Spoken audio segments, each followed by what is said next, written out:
In the small town of Belridge, surrounded by pine trees and silence, nothing ever truly happened. There were no headlines, no scandals, no names that echoed beyond the high school announcements or the church bulletin. But everything changed. The night Lila Bennett disappeared, she was 12, an age of half dreams and half defiance. Caught between playing tag in the backyard and demanding eyeliner from her mother. It was the summer of 2006, and the air smelled like cut grass, melting, popsicles, and sunburnt skin. Lila had just finished 6th grade. She was bright, inquisitive, the kind of girl who asked questions adults couldn't always answer and didn't shy away from their silence. That night, the Bennetts had a cookout with their neighbors, the Whitakers. Burgers and coleslaw. Fireflies, flickering like stars that came down just for the children. Lila had stayed outside long after her little brother had fallen asleep. Her father had left his beer half-finished on the porch to tuck him in, and her mother had fallen asleep with a book on her lap. The Whitakers said their goodnights and walked the short path through the backyard hedges to their own house. At some point, the porch light dimmed, the mosquitoes thickened, and Lila vanished. No one saw anything. No one heard a scream. One moment, she was there, her sandals on the concrete step, her cup of lemonade sweating in the heat. The next, only the cup remained, tipped and leaking into the porch cracks. What followed was chaos, cloaked in quiet. Police cruisers with flashing lights rolled up to the Bennett home, turning their sleepy cul-de-sac into a scene. Neighbors peeked through blinds, and a helicopter thumped the air overhead. Search parties fanned out through Belridge's woods. Volunteers wore bright vests and carried flashlights, calling her name long after their voices grew hoarse. But no Lila. The town changed. Slowly, as if afraid to admit what had happened. Porch lights stayed on longer. Children were no longer allowed out after sunset. A fence was built behind the elementary school. And the Bennett house became known not for its Christmas lights or generous Halloween candy, but for the porch where a child disappeared. Weeks passed, then months, then a year. The police called it a presumed abduction. There was no evidence, no body, no note. The FBI stepped in, stepped out. A few whispers suggested the parents knew more than they said. Maybe a fight had gone too far. Maybe Lila had run away. Maybe something darker. But those rumors faded. The town had no appetite for blaming the Bennetts. They were grieving. Hollowed out, changed Grace Bennett stopped gardening. She had once been the kind of mother who painted little signs for her flowers, who left sun, tea on the windowsill, and smiled at strangers in the grocery store. Now her smile never reached her eyes. She began walking with a limp no doctor could explain. Her once bright voice became paper-thin. David Bennett, a high school history teacher, left the job. Too many eyes on him in the hallway, too many students who whispered behind cupped hands. He started carpentry, then drinking, then silence. Their son, Caleb, barely 6 at the time, learned to stop asking where his sister went. Observant, and was later described by his therapists as emotionally flat. Teachers called it trauma response. His father called it the price we pay. And Belridge moved on, until 14 years later, someone called Lila Bennett's name. It was mid-July 2020, a strange year. COVID had locked everyone inside, and the world was full of masks and distance. Belridge was no exception. Struggled. Schools staggered through online classes. Families argued over restrictions and stayed glued to the news. And that's when a man named Ian Whitlock arrived. He wasn't from Belridge. Said he was just passing through, staying at the Blue Pine Motel off Route 9, mid-30s. Wiry looked like he hadn't slept in a week, the kind of man who stirred suspicion for no real reason but not enough to call the cops. He walked into the Belridge Sheriff's Department on a Thursday afternoon.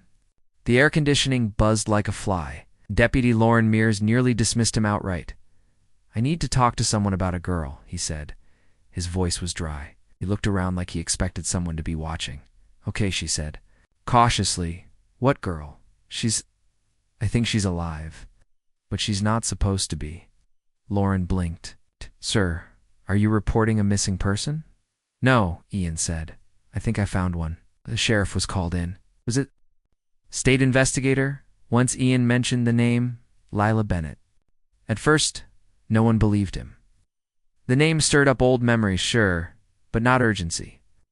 People made claims like this all the time, sightings, dreams, conspiracy theories, but Ian said something that changed everything. She responded when I said her name. According to his statement, Ian had been hiking outside Belridge 2 days earlier, near an old abandoned farmhouse tucked into the woods.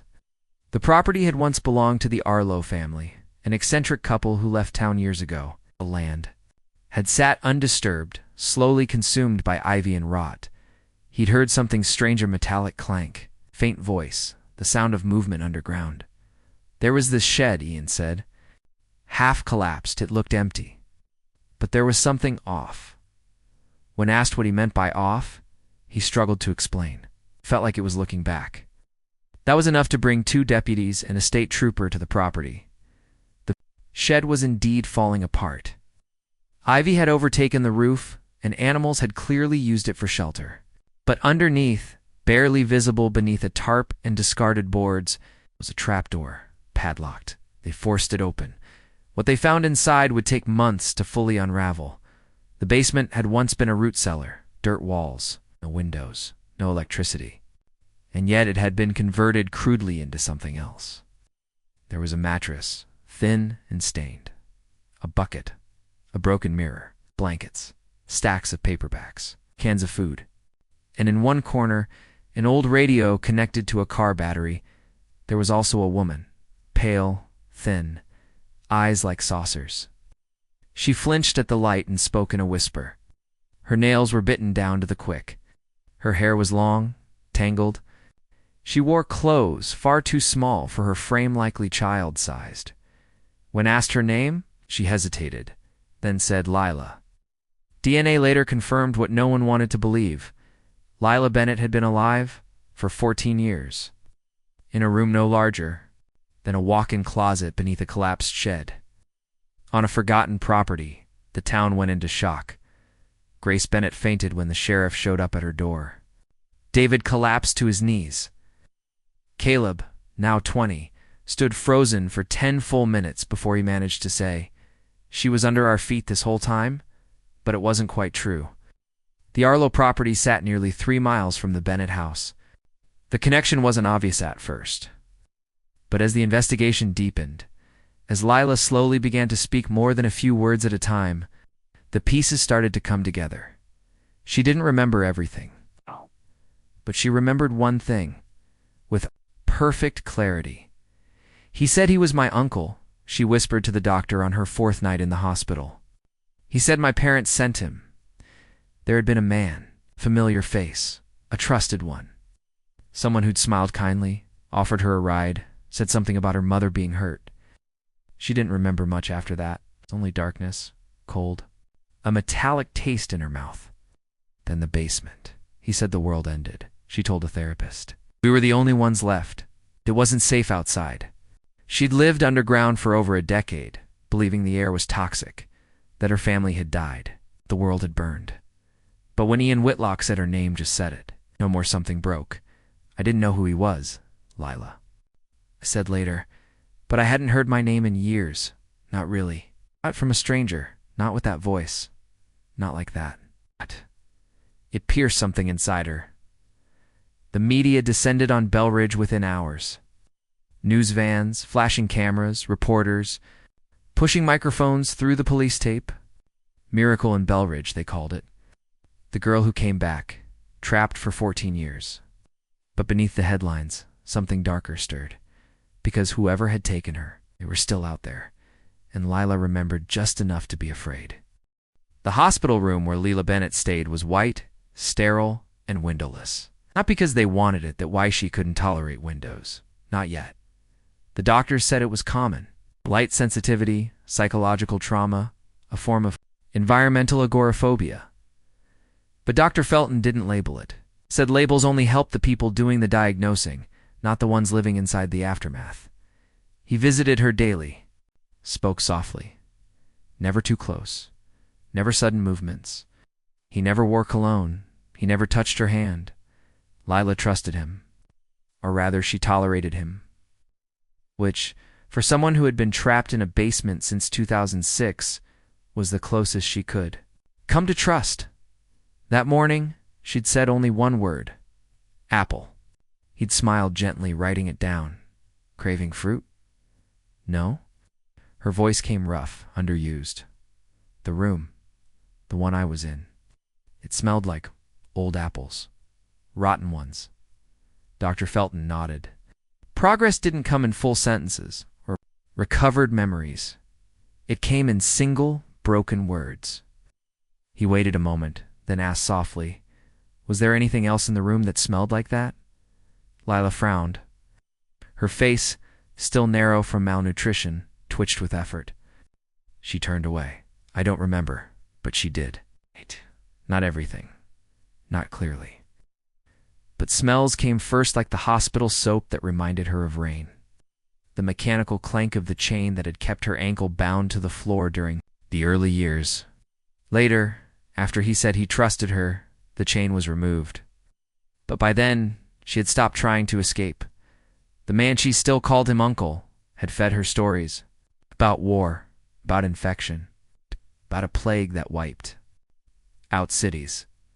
He told her the world was gone, that he'd saved her, that no one else was alive but them, and she believed him. He was gentle in his way. Never hit her, never screamed. He was always watching, always filming. Sometimes she'd wake to find a red light blinking in the corner of the room. It took her years to ask what it was. Said it was for memories. Lila didn't want to remember, but she did remember Ian. She had never seen his face, only heard the voice, distorted through the vent above the ceiling, where she thought the outside must be. She didn't respond the first time, or the second. But the third time, he said her name. Lila.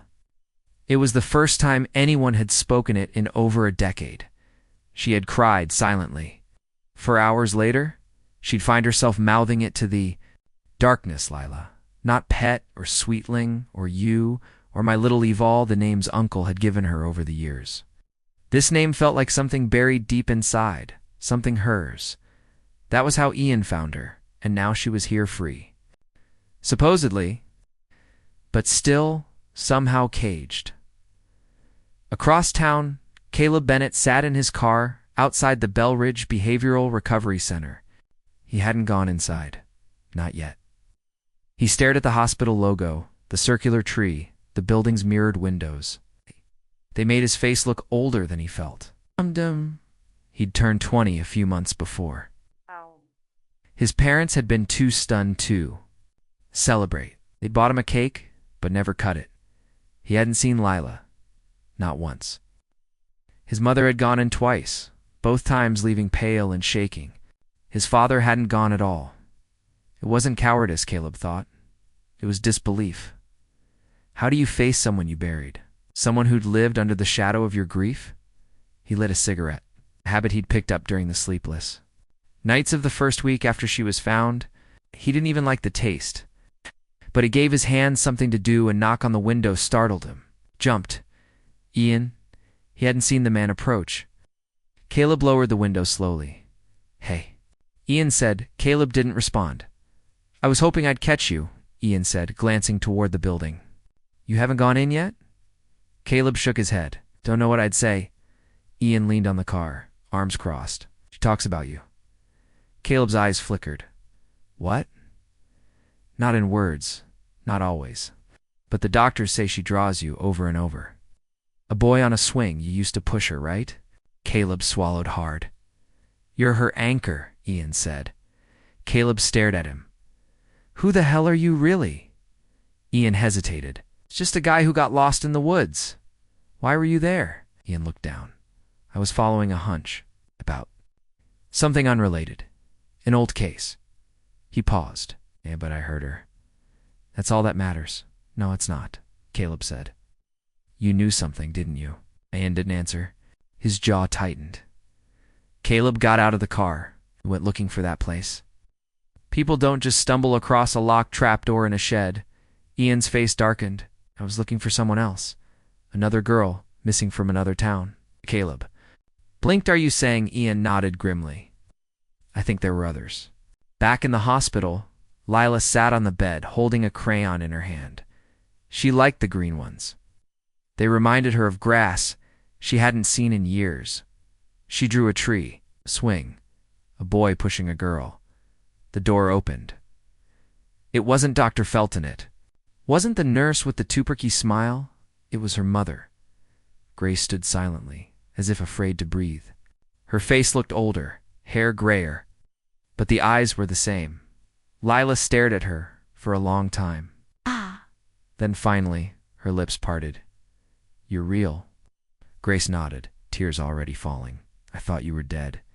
"So did I," her mother whispered. Lila looked down at her drawing. "Told me you died in the fire, that you screamed my name before the roof collapsed." Grace stepped forward, shaking. "There was no fire, baby. There never was." Lila didn't move. "I didn't know who to believe." "You believe me now?" "I want to."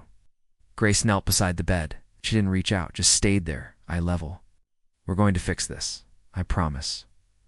Lila looked into her mother's face. "You can't fix something that never stopped breaking." They stayed that way for a long time, mother and a daughter, both learning how to breathe in a world that had moved on without them. That evening, Ian sat alone in his motel room. He stared at the wall where he'd pinned maps, photos, strings, a web of missing girls. Not just Lila, 5 others, different towns, similar age, disappeared between 2004 and 2009, all near abandoned properties. He opened his laptop, typed in an encrypted drive, watched a file load. A video began, low resolution, grainy, a basement, a mattress, a girl, not Lila, younger, crying. Ian's hands curled into fists. The file had been emailed to him, anonymously 2 years ago. He had never shown it to the authorities, because the voice in the video, the one speaking softly to the girl, belonged to someone still very much alive. Someone the town of Belridge knew well. And tomorrow, Ian planned to confront him. The morning sun over Belridge felt intrusive, like a spotlight rather than a comfort. The streets that had once been sleepy and unremarkable now bore the weight of eyes reporters. Curious onlookers, social media influencers, looking for their next viral post. But for the Bennetts, that attention felt like poison. Grace stopped going to the grocery store. Caleb deleted all his social media. David hadn't been seen outside the house in 4 days. Lila's return had shattered them. All in different ways. Inside the hospital's restricted wing, she stared at her reflection in a handheld mirror the nurse had brought her. She still didn't recognize the face. Her cheeks were too sharp, her skin too pale. Her eyes, those hazel flecks that once danced with mischief, were sunken now, too wide and rimmed with dark circles. Her voice, she'd noticed, didn't belong to a child anymore, but the way she spoke short staccato sentences, cautious, still belonged to someone younger than her years. She was 26. But she didn't feel older than 15. Dr. Felton entered with 2 cups of tea, mint or chamomile. He asked. She pointed to the chamomile. She always did. He sat. "Any dreams last night?" She nodded but didn't elaborate. "That's okay," he said gently. "Did you want to talk about anything else?" Lila looked up from her cup. "Is it true there were others?" He paused. "What do you mean, the man?" "My uncle. He had tapes. Lots of them. I thought they were of me, but sometimes." The voices weren't mine. Dr. Felton set his tea down. "Lila, are you saying there were other girls? Aldalda, like you were?" "I think so." "Do you know where?" She shook her head. "No, but he talked about a place, called it the Quiet House, said it was safer than where I was, that if I didn't behave, he'd send me there." Felton leaned forward slightly. "Did he describe it?" She hesitated, then said, "He said it was where bad girls went, where no one came back out." 20 minutes across town, Ian Whitlock stood outside Belridge's public library, watching the man he'd come to confront. Elliot Harker, once a beloved teacher at Belridge Middle School, now retired but still a familiar face around town. He volunteered, mentored at-risk teens, organized summer reading camps. He was the kind of man whose name came up when people wanted to say good guy. Was also the voice in the video Ian had received 2 years ago. Ian hadn't told the authorities. Not because he didn't believe they would act, but because he knew how the system worked. A low-resolution video wasn't enough. A voice wasn't enough.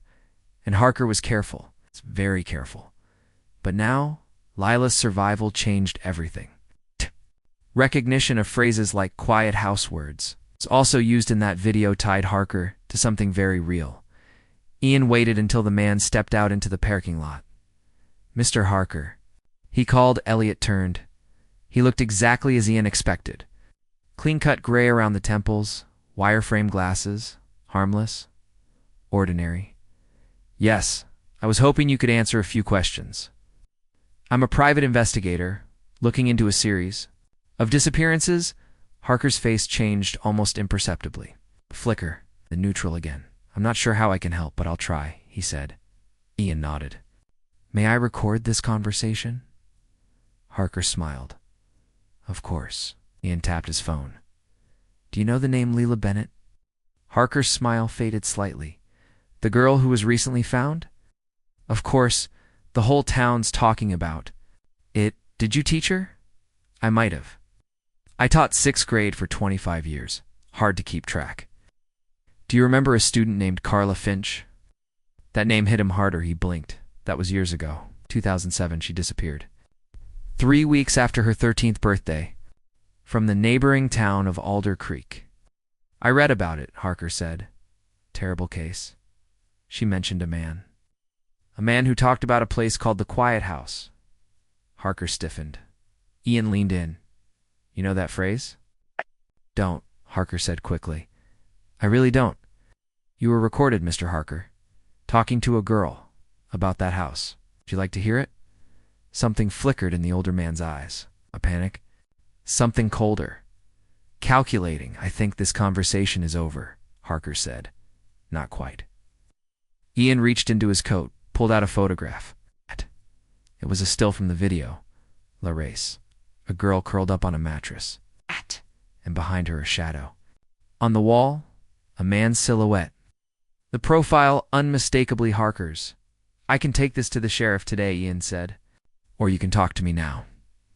Off the record." Harker's voice lowered. "You have no idea what you're poking." Ian met his gaze. "Try me." Harker stepped closer. Too close. "You think Lila was the only one? There were 10 before her. Ow. Maybe more. You don't understand what kind of rot you're digging up. This wasn't one man's sickness, it was a system. Family, a fellowship." Ian's blood ran cold. "Who else?" he asked. Harker smiled thinly. "Everyone you'd least expect." Then he turned and walked away, leaving Ian standing in the lot. The photograph still clenched in his hand. That night, Caleb sat on the edge of Lila's hospital bed. She had finally let him visit. She didn't speak at first. "Neither did he. I'm sorry," he said finally. She turned her head. "I used to think about you every night," he continued. "Sometimes I'd imagine you were still out there. Most nights I thought you were dead. And I think I gave up too soon." "You were 6, she said quietly. "I should have kept looking." Lila looked at him. "I did too." "What?" "I used to lie there and wonder where you were, what you looked like, whether you forgot me." He shook his head. "Never." Reached out, touched his hand. Her touch was trembling, unsure. "You're taller now," she said, "but your hands still look the same." He smiled through tears. "You're still my sister." And just like that, the silence between them broke. 3 hours later, Ian sat in a coffee shop booth, playing the recording back. Harker's words were chilling. A fellowship, a system, a network of predators masked by suburbia and small town. Trust. He opened his laptop. Pulled up the names again. Carla Finch, Abby Monroe, Sydney Vance, Mila Reyes. All missing girls. All within driving distance of Bell Ridge. All between 2004 and 2009.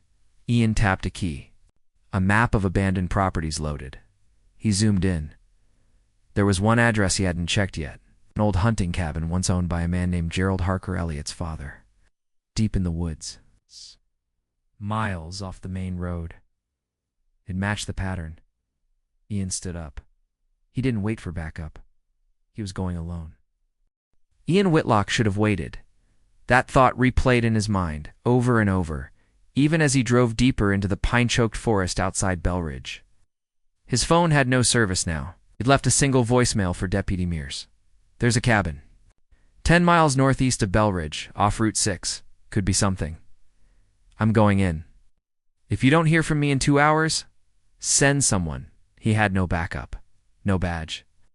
But he had something else. Obsession. The cabin came into view just after 8:30 p.m., hidden behind a broken iron gate that bore the rusted initials GH. Its windows were black. Its roof bowed inward like it had been crushed by the weight of its own secrets.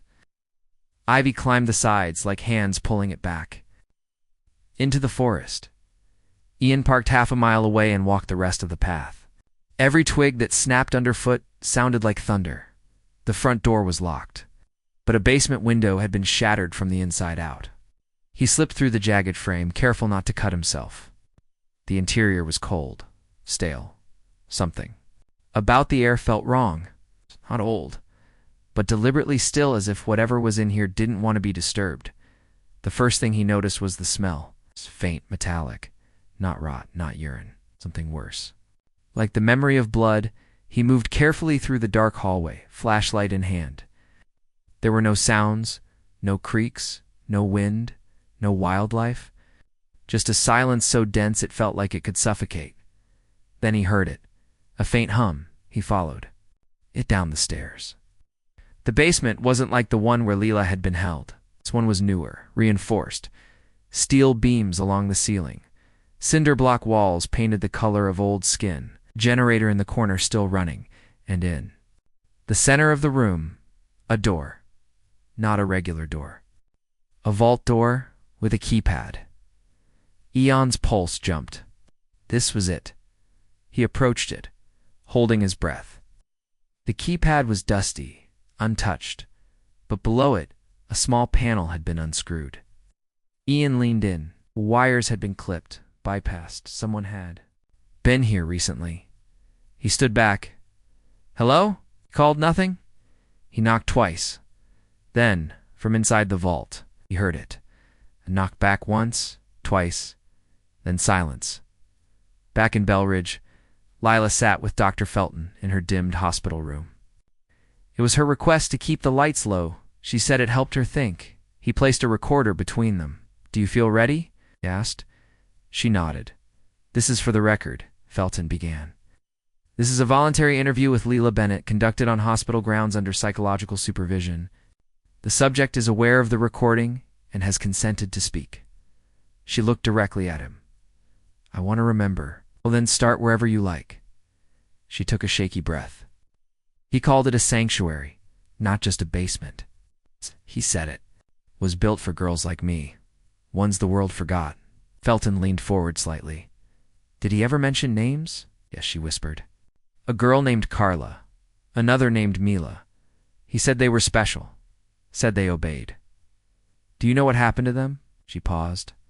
"He said the quiet house took them." Felton felt a chill. "And who ran that house?" Lila hesitated. Then said not him, someone else. Someone he called the father.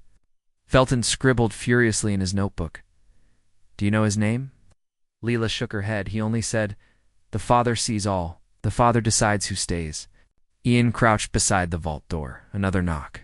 This time, followed by something else. A sob. Faint. Muffled, his hand shook as he reached into his backpack and pulled out a portable crowbar. He started working the hinge bolts, moving quietly, trying not to panic. The sound of metal on metal echoed too loudly. Kept glancing over his shoulder. The feeling that he was being watched grew stronger after 15 minutes. He'd removed one hinge, then the second. The door groaned as it shifted, and from the darkness within, a hand appeared, thin, pale.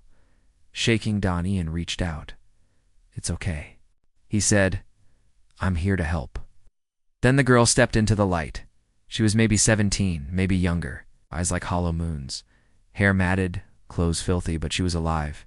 "Name?" Ian asked. Heart pounding, she didn't answer. He pulled a water bottle from his bag. She drank it like she hadn't had water in days. Name? He asked again. She looked up at him. Carla. Ian nearly dropped the flashlight. He fumbled for his phone, snapping a picture. We're getting out of here, he said. You're safe now. But Carla shook her head violently. No, no, no, no, no. He's coming back. Ian froze. Who? Carla's lips trembled. The father. Sound from upstairs. A thump. Then another. Heavy footsteps. Ian pulled Carla behind him, backing into the corner of the basement. The flashlight trembled in his hand. More footsteps. Closer. Then a voice, calm, cold. You shouldn't be here. Ian stepped forward. You're done. The police are coming. No, the voice said. They never do. They never will. From the shadows at the top of the stairs, the figure stepped into view. Elliot Harker. But not the man from the library. This Harker looked different. Older, wilder, and holding a gun at the hospital. Lila jolted. Upright? Felton startled. What is it? Her eyes widened. He's there. Where the quiet house? He's there right now. Felton frowned. Who? The man who kept you? No. She shook her head. Someone worse. She clutched. The edge of the table? You need to find the man who saved me. You need to find Ian. The air in the basement tightened with the weight of unspoken violence. Elliot Harker stood at the top of the stairs, silhouetted in the pale shaft of moonlight pouring in through a window behind him. He held the gun like a man familiar with the weight of it, not jittery, not reckless, confident. Below, Ian held Carla behind him, his own body taut, every instinct in him screaming run.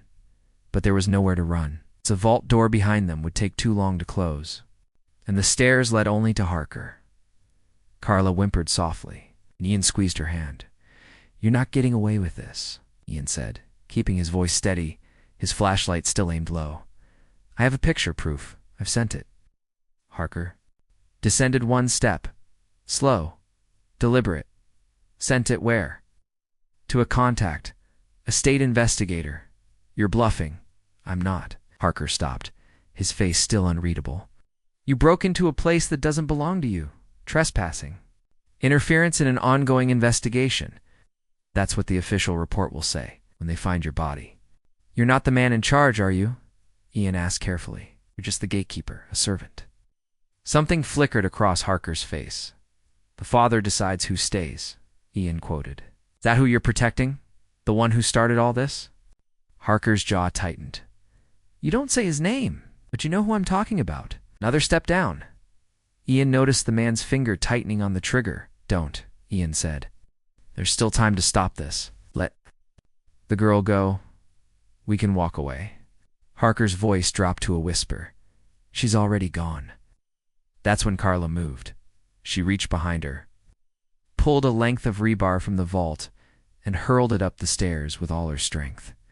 It clanged against the wall, missing Harker, but startled him enough to flinch. Ian didn't wait. He lunged forward, grabbing Carla's hand, pulling her toward the far side of the basement, toward a narrow tunnel half collapsed with dirt and roots. He didn't know where it led, didn't care. Anywhere was better than here. A gunshot rang out behind them. The cement wall near Ian's head shattered. Another shot. Closer, but they were inside the tunnel now. Dark. Cramped. Earth pressing down from above like a lung about to collapse. Ian's flashlight flickered, then died. They crawled in darkness. Carla was sobbing now, trying to stay quiet, trying not to lose herself. Ian, she whispered. He'll kill you. He'll find us. No, he won't, Ian whispered back. Not this time. Behind them, the tunnel groaned with the sound of boots scraping on stone. He was following at the Belridge Sheriff's Department. Deputy Lauren. Mears listened to Ian's voicemail for the third time, growing more alarmed with every playback. She picked up the radio. Dispatch, this is Unit 12. Any word from the search party on Route 6? -12. No contact yet. She frowned. Try again. He said he was going into a cabin near the old hunting grounds northeast quadrant. I want eyes there now. Copy. That, she hung up her pulse, THUDD. Something was wrong. Lila sat upright in bed, breathing heavily. The hospital room felt too small, too bright. She gripped the sheets, her skin cold despite the warmth. Dr. Felton entered. "Lila, what's wrong? I can feel it," she whispered. "He's close." The man, the one they called father, the one Harker serves. Felton closed the door behind him. He said he never showed his face. He didn't have to. Her voice trembled. His voice was everywhere on the intercom. On the tapes, he gave orders. He decided punishments. Harker and the others, they worshipped him. "Do you think Ian found him?" She nodded. "And he's going to die if someone doesn't stop it." Felton didn't hesitate. He pulled out his phone and called the sheriff. Back in the tunnel, Ian was running. Out of room. The path had narrowed to less than 3 feet wide. The ceiling dipped lower, forcing him and Carla to crawl. Every breath stirred dust from the earth around them then. Ahead, a faint glimmer of light. A grate he pushed toward it, lifted it, and emerged into a crawl space beneath a collapsed tool shed. Rusted gardening equipment littered the ground. Ian shoved open the door and burst into the open air, dragging Carla behind him. They were behind the cabin now. The woods stretched out endlessly ahead, but he could hear Harker behind them closer now. "Faster." "Go," Ian said. "Run." Carla hesitated. "What about you?" "I'll buy you time." "No, run." She ran. Ian turned back toward the tunnel, grabbed the shovel leaning against the shed, and waited. Harker emerged 30 seconds later, panting. Wild, dash-eyed, Eon swung. The shovel cracked against the man's arm, sending the gun flying. Harker snarled and tackled him, the two men crashing to the ground, fists flying. The world spun in a blur of pain and earth and broken breath. Then a second voice. "Freeze." Flashlights, boots, guns, Deputy Mears, and 2 officers stormed the clearing, weapons drawn. Step away from him. Harker tried to run. 3 tasers fired at once. He dropped. Ian rolled onto his back, blood in his mouth, eyes wide. "You're late," muttered. Mears knelt beside him. "You're lucky to be alive, Carla," he rasped. "We found her. She's safe." Ian exhaled, his body going limp. An hour later, Harker was cuffed, his wrists zip-tied behind his back, face bruised and dirt-caked. He said nothing. Blink didn't resist. He only repeated one phrase. "The Father sees you." Over and over. Carla was taken to the hospital. When Lila saw her in the hallway, everything inside her froze. They didn't speak at first, just stared. Then Lila opened her arms. Carla collapsed into them. 2 survivors, of different basements, different horrors.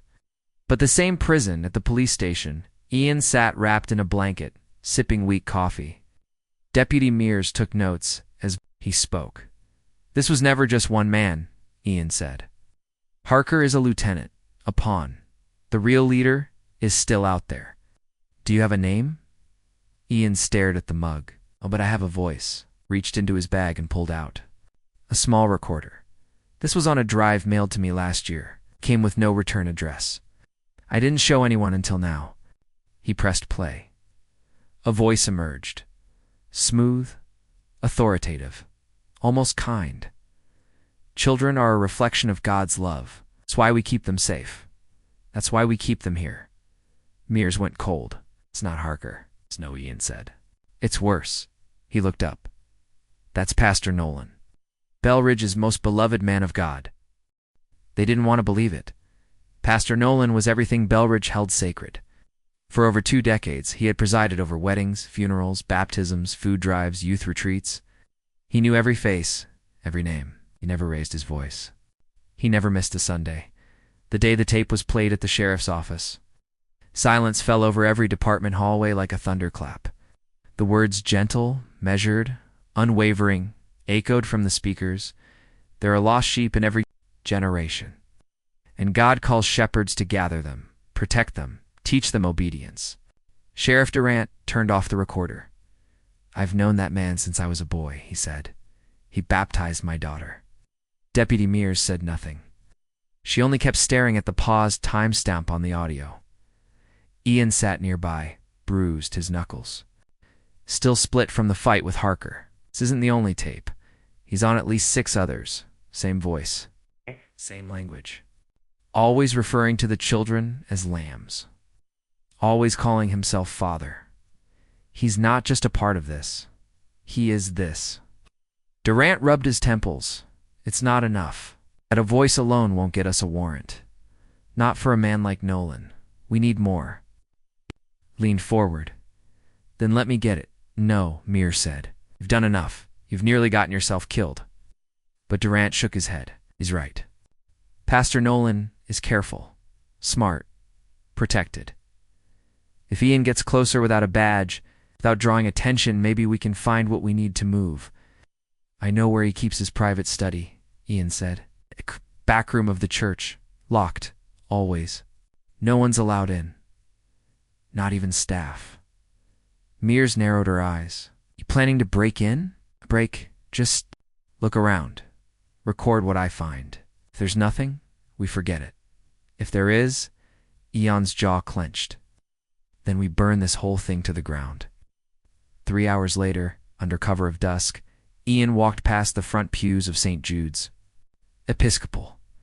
It was a Wednesday, just after evening service. The candles still flickered from the last group of parishioners.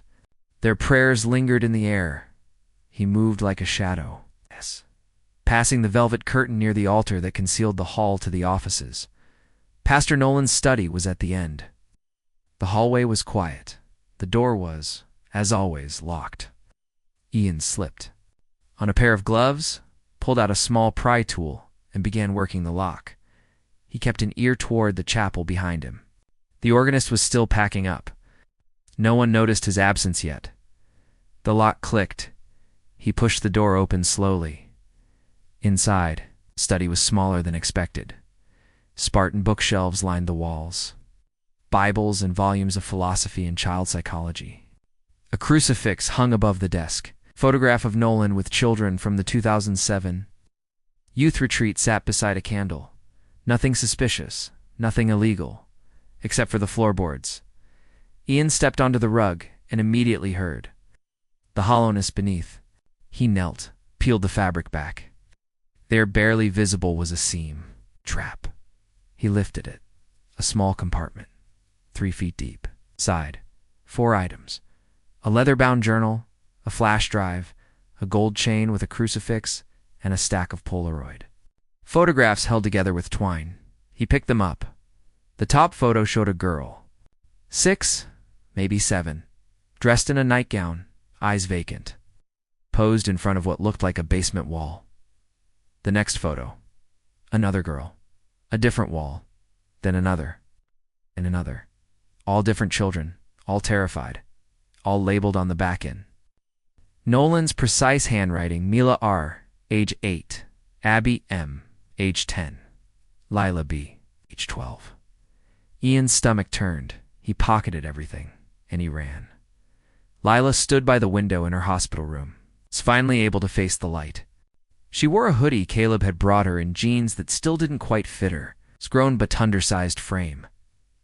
Carla sat on the couch across from her, picking at a plastic bracelet on her wrist. Do you think it'll ever stop? Quietly.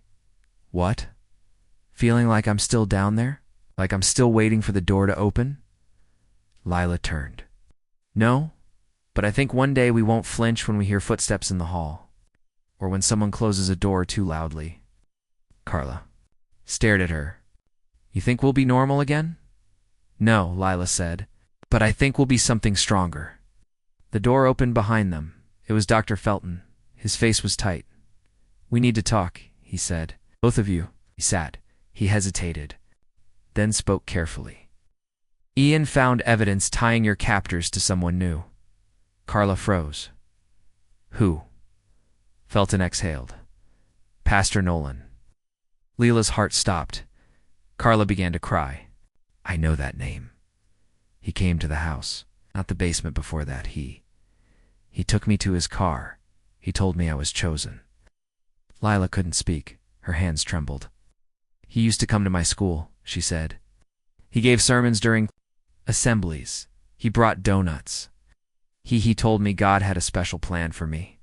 Felton nodded solemnly. Ian has pictures, journal entries, flash drives. It's all in the sheriff's hands now. Eh? Lila stared at him. They'll arrest him? They're preparing the warrant. But by the time they arrived at Nolan's house, it was empty. No lights, no sign of struggle, no note. Just a desk with a Bible open to the book of Ezekiel and a verse underlined in red ink. I will shepherd the flock with justice. Out. That night, Ian sat in his motel room, staring at the photos, all labeled, all archived like trophies, all damning. He couldn't sleep. Couldn't eat? Then his phone buzzed. A number with no caller ID, he answered. Hello. The voice was calm, warm, familiar. Ian. His throat dried. Pastor Nolan. A soft chuckle. You shouldn't have opened that box. You'll be caught. You think this ends with me? Harker was a symptom? I was a steward, but he is still watching, still listening. Ian's hand clenched the phone. Who is he? Then the father doesn't need a name, only followers. The line went dead. Ian stood slowly, walked to the window, and peeked through the curtain. A car was parked across the street. Lights off. Engine idling. Watching, waiting. The arrest warrant was issued at 518A.M. by 6 o'clock. Belridge's Sheriff's Department, flanked by 2 federal agents, descended on Pastor Nolan's properties. His church, his home. A nearby lake house registered under his sister's name. All empty, no sign of a struggle, no signs of life. It's only the same unsettling pattern. Locked doors, still warm rooms. Personal effects left behind as if the owner meant to return. At the lake house, they found half a mug of coffee sitting on the counter, still steaming. It was like he vanished between sips. But Nolan hadn't vanished. He'd gone underground.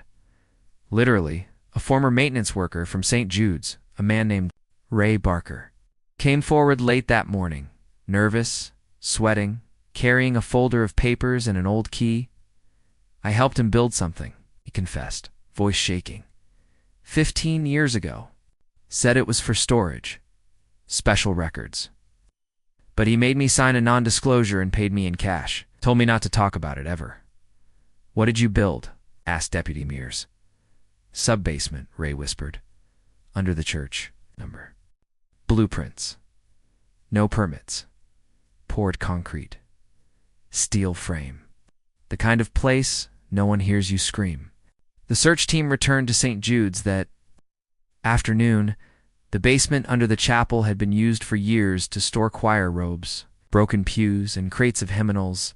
No one read anymore, but hidden behind a shelf of Easter decorations was a false wall, sealed tight. Behind it a second staircase, this one metal, slick with damp. The air changed halfway down. Went cold, thick. And then the vault door came into view, just like the one at the cabin, except this one had a brass plaque bolted into the concrete. The quiet O Sibillo that, a phrase in Latin, etched like scripture. In silent odious audit, in silence. God hears. Deputy Mears stared at it. Her hands shook as she radioed for backup. They breached the vault 30 minutes later. What they found wasn't just a cell. It was a shrine. Lila felt it before the call came. She sat at the window. In her hospital room, fingers resting on the glass, eyes unfocused, Caleb had brought her a journal, hoping she'd write something, anything, but she hadn't touched it yet. Carla had gone silent again after the news about Nolan. She hadn't spoken since the night before, just curled into herself like a girl. Trying to unremember the past, Dr. Felton came into the room gently. Like always, they found something, he said. Lila looked at him slowly. Where? Under the church? Her body went stiff. They're calling it a sub-facility. No records. Hidden for over a decade. She said nothing. They want you to come, he said carefully. With your consent, you and Carla, they think you might be able to identify someone, alive, she whispered. We don't know yet. By evening, Lila and Carla stood at the threshold of the quiet house. Both wearing hospital scrubs and jackets, surrounded by FBI agents, detectives, and masked forensics techs, moving like ghosts through the ruins of a hidden hell. The air inside was sterile, too sterile. A manufactured kind of clean that only made the bloodstains stand out more. Rooms, dozens of them, each labeled with a number, each no larger than a walk-in closet, each containing a bed, chain, a camera mounted in the ceiling. Carla gripped Lila's hand so tightly her knuckles went white. "This is where they took them," Carla said, almost inaudibly. "The others, the ones who didn't come back."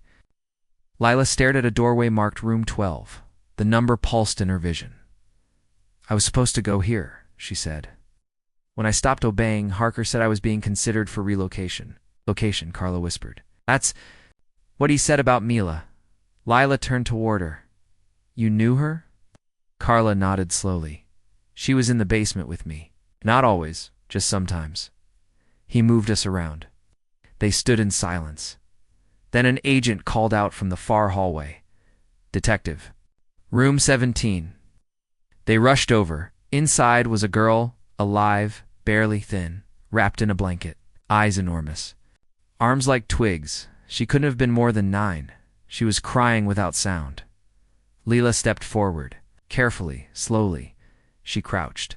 The girl looked at her with terror, confusion, and something like recognition. Lila reached out. "It's okay. You're safe now. No more quiet. No more dark." The girl lunged into her arms and began to sob. They found 5 survivors that day. All girls, ages ranging from 6 to 12.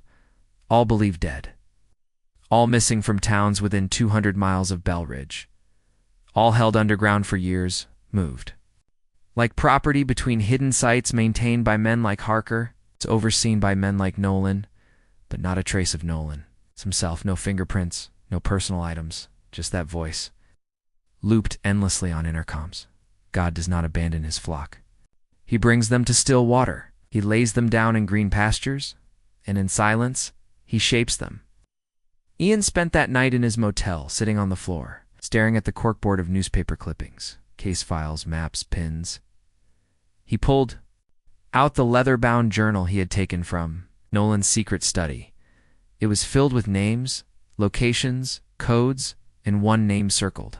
Again and again, Elysium underlined 3 times, with a note beside it, "When all else fails, return to the beginning." Ian's fingers tightened around the page. He knew that name. Elysium wasn't a place. It was an event. A camp run once. In the summer of 1997, a retreat for troubled youth. Nolan had been one of the chaplains. It had been quietly shut down after a boy went missing. No charges filed. No one blamed. Just silence. Ian stared at the date. July 1997. He flipped the page. There, tucked between the lines, was something else. A photo. Black dash and dash white. Grainy. A group of children standing in front of a wooden cabin, smiling awkwardly at the camera. Behind them 3 adults. One was Nolan. One was a man Ian didn't recognize. And the third, Ian's breath caught. It was Grace Bennett, Lila's mother, standing behind the smiling, wearing a counselor's lanyard. The photo burned a hole in Ian's mind. Grace Bennett, standing at Camp Elysium with Pastor Nolan, 20-8. Years ago, he stared at her face, youthful and clear, not yet aged by tragedy. She stood beside the man who would one day steal her daughter and hide her in the dark. But what gnawed at him wasn't just the image, it was the expression. Grace wasn't smiling like someone politely caught in a group photo. She looked proud, confident, like she belonged there. Ian closed the journal, his hands trembling. He paced the motel floor, the warped wood creaking beneath him. He reached for his phone and hesitated. If Grace had known Nolan, she had once worked for him. What did that mean about Lila's abduction? He needed answers. Now Grace was in the Bennett family living room, staring at the flickering screen of the muted TV when the knock came. She answered the door slowly. "Ian," she said, startled. "Need to talk to you? Alone." Her face tightened. "Caleb's not here. I'm not here for him." She hesitated, then closed. He watched her expression shift shock, then denial, then something heavier. Where? Did you get this? From Nolan's journal? Hidden in his study? You're in it. At Camp Elysium? 1997. Grace stepped back. He followed her into the house. You never told anyone you were there. I didn't think it mattered. Didn't matter, he said, anger rising. You worked at a camp where a boy disappeared, or Nolan. Worked. You were tied to him years before Lila was taken. Grace sat down on the couch, staring at the photo in her lap. I was 21, she said quietly. I needed money for college. It was just a summer job. What did you do there? Bible. Lessons, supervised crafts, hikes, the usual. Did you know Nolan then? Barely. He wasn't a pastor yet, just a volunteer. He came late in the season. What about the boy who disappeared? Grace's face went pale. His name was Corey. He was small for his age, always quiet. Kept to himself? Did Nolan have contact with him? She hesitated. I don't know. I left before it happened. Why didn't you say anything when Lila was taken? When Nolan inserted himself into the family's grief? All those sermons, those visits, the prayer circles I didn't know? Grace snapped. He was different back then. He helped. Me, Ian froze. What? She looked down. After my parents died, he helped me get into the seminary, found me a scholarship, said I had potential, said I could guide people. You were in seminary? Only 1 year? I dropped out. After the nightmares started to remember things from the camp. Things I didn't understand at the time. Things I didn't want to understand. Ian stared at her. He was grooming you. She nodded slowly. I think he picked me a long time ago. Maybe even before I had Lila. Yes. She covered her face with her hands. I think I was the first lamb. At the hospital, Lila sat at the end of the bed, staring at her wrists. The skin was paler there, smooth-healed, but she could still feel the phantom weight of the restraints that had once held her. Carla was asleep nearby. Curled under a fleece blanket with a stuffed bear one of the nurses had given her, Dr. Felton walked in softly. There's something you should know, he said. Lila looked up. Your mother worked at Camp Elysium. She blinked. What? Before you were born, Ian found a photo. Was there with Pastor Nolan. Lila's face went blank. She shook her head. No, she would have told me. She didn't remember. Or maybe she did, and couldn't. Face it. Lila stood up. She led him into our house. After I was taken, he hugged her at the prayer vigil. He gave the eulogy at my empty funeral. Felton said nothing. Lila paced. He visited me in school, took me aside, said God had a plan, told me to keep secrets, to obey. I thought he was kind. It wasn't just one man, Felton said quietly. He was a system, a network, and I think your mother was one of its early victims. She let him in, Lila whispered. No, Felton said gently, followed her home. Lila sank back onto the bed, silent that night. Law enforcement found a new location scribbled inside Nolan's journal, a set of GPS coordinates scrawled. Beside a crude sketch of a mountain valley, and the word Elysium written again and again, underlined in ink, so dark it bled through the page. A raid team was assembled. Helicopters fueled Ian joined them, armed with a vest, a flashlight, and the weight of every name written in that cursed journal. Lila begged to come. They said no, so she waited. They reached the location at 2:43. A DNO, a remote slope in the Catskill Mountains. No roads, no cell towers. It's just trees and fog and the outline of something beneath the earth. It wasn't a cabin this time. It was a bunker. Steel doors, sunk into the hillside. They were rusted shut. Took 20 minutes with crowbars and bolt cutters to pry them open. Inside, stairs, always stairs, Ian led the way. The hallway stretched out like the belly of a submarine. Dim lights blinked overhead, barely functioning. The walls were lined with what looked like storage rooms, but none had locks. At the end of the corridor, they found it. A chapel, underground, a crude altar, a cross made of welded pipes. And in the front row, a single chair, empty. But on the altar sat a real Toro player. Already spinning, Ian pressed play. The voice that emerged was unmistakable. "Welcome, child. If you are hearing this, then I am already gone. Not dead, really ascended." The voice laughed gently. "You are the seed, Ian. You are the next shepherd." The tape ended silence, and then a monitor blinked to life in the back of the chapel. It showed a live feed of a room white, padded inside. A boy no older than 10, hooked up to an IV, staring at the ceiling alone. The boy on the screen didn't move. His eyes, wide and unblinking, were fixed on the ceiling like they'd been open for days. Anne the Fourth dripped beside him, connected to his thin arm. The padded walls around him were impossibly clean, untouched, like he'd never once resisted. No sound came from the room, not crying, not breath, not even a heartbeat on the monitor. Ian leaned closer, feeling the chill from the underground air creep under his vest. "Where is this?" muttered mostly to himself. Agent Redfield beside him spoke into his radio. "Control confirmed as this feed traced back to this facility." Silence. Then a voice crackled over the line. "Negative. Feed is remote, rerouted through 4 nodes. Working on the origin?" Redfield muttered. "Jesus." Ian stared at the child. "I've seen that face before. Who is he?" Redfield asked. Ian blinked, breath caught in his throat. "Zeke Holloway. Missing since 2019.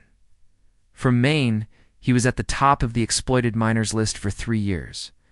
Everyone thought he was dead," pointed at the monitor, "but he's not. That room, wherever it is, they're still moving them, still keeping them." Redfield turned to the techs. "Shut down the feed. Record everything. I want that location traced." The screen flickered once, then went black on its own. Control came back. "We didn't cut it. They shut it from their end. Damn it." Redfield slammed his fist into the metal wall. Ian stood frozen. It's the hum of something greater, something intentional buzzing in the back of his skull.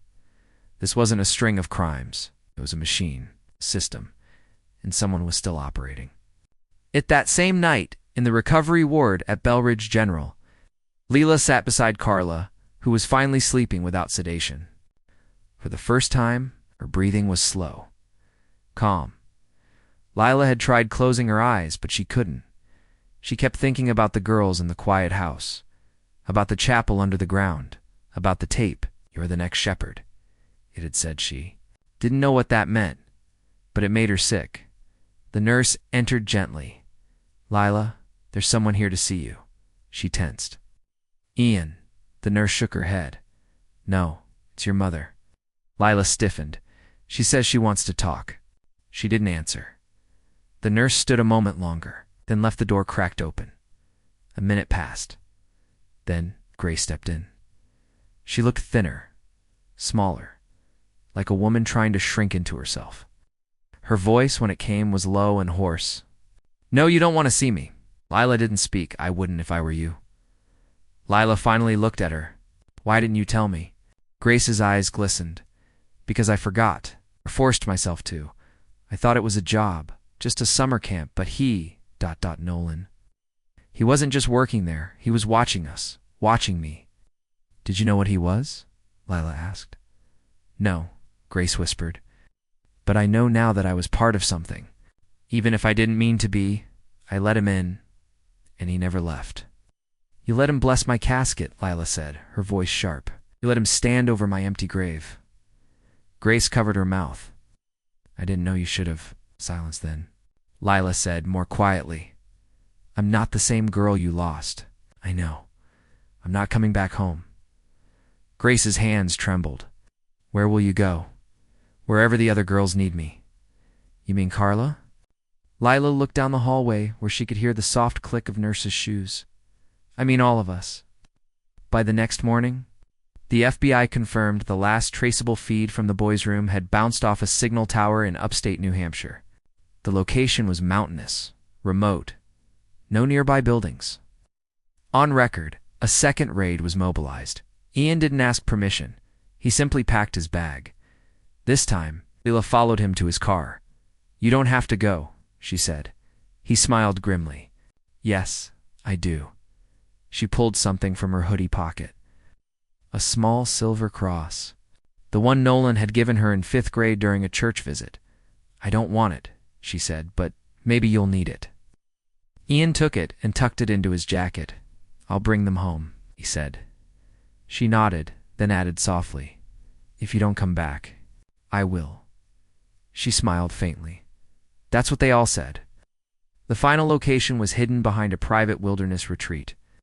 Long abandoned, listed under a defunct nonprofit called the Foundation of Grace, buried beneath it, a second bunker. But this one was different.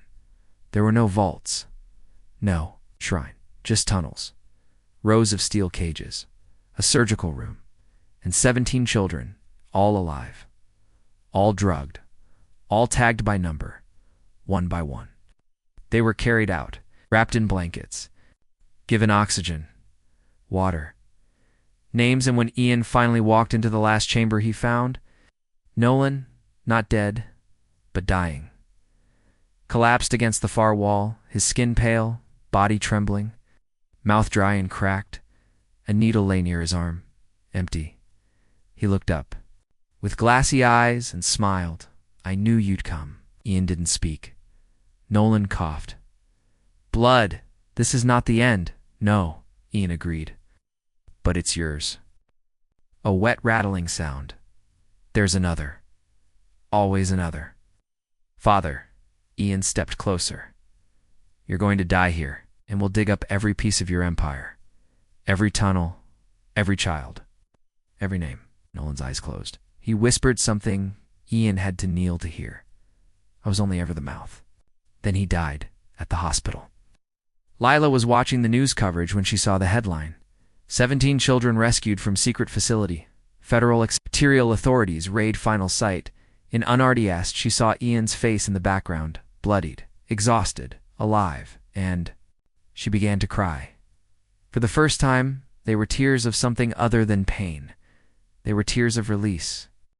The funeral was private. There was no priest, no music, just a steel table in a morgue, where Pastor Nolan's body lay zipped into a bag that no family had come to claim. There were no flowers, no mourners, no prayers. Only Ian and Deputy Mears stood by. They looked down at the still form that had once held so much power, moved through so many homes, and stole so many lives. I thought I'd feel something, Ian said. Closure, maybe. Monsters don't leave closure behind, just a hole in the world. Ian stared at the tag on the corpse's toe. You think it's really over? No, she said. But I think we finally hit bone. The survivors were relocated quietly. Each of the 17 children recovered from the final site was given a number at first, then slowly tentatively returned to their names. Zeke Holloway, Jasmine Feller, Noah Luann names.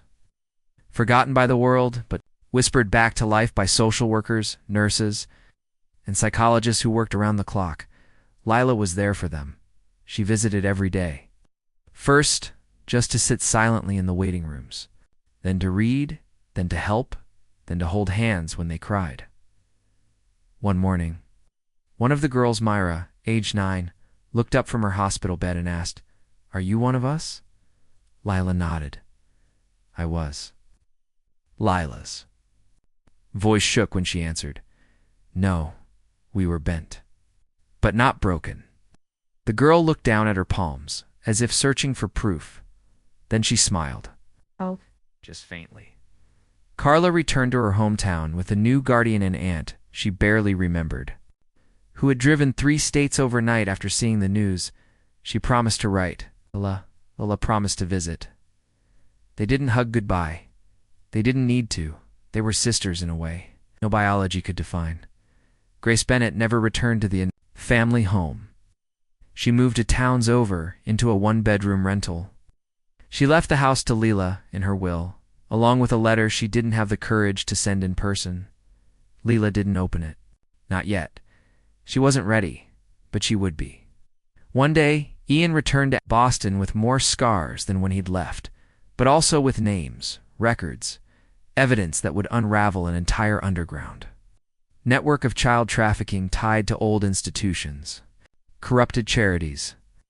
In a decades-long pattern of disappearances that had long been written off as runaways, his name made headlines, but he didn't care about the attention. He cared about the notebook. Nolan's last words stayed with him. Was only ever the mouth. What did that mean? Who was the voice? The hand? The brain? He believed there was more still, and he would keep looking. But for now he rested. 6 months later, a hearing was held in Washington, D.C., where Lila and Ian sat side by side in front of a Senate subcommittee investigating institutional abuse and law enforcement failures related to the quiet house. Lila read a statement. Her voice didn't shake. I was taken from my home when I was 12 years old, she said. And for a long time I believed that no one would come, that I would disappear into the silence and the world would simply forget. But someone did come. A stranger said my name. I remembered who I was, who I am. She paused, and I'm not alone anymore. Dozens of people in the room wept. Even the senators fell silent. After the hearing, Ian walked with her down the marble steps of the building. You did good, he said. So did you. He looked out at the city around them. Do you think it's over? Lila smiled. No, I think it's just beginning. They stood in the golden light of the Capitol dome, not as victims, not even as survivors, but as something new. Something stronger. That fall, Lila opened a center in Belridge, the Quiet House Project, named not for the place of horror, but for the silence they vowed to break. A shelter, a counseling hub, a place where no girl or boy would be unheard again. The plaque out front read, In silence, we survived. In voice, we heal.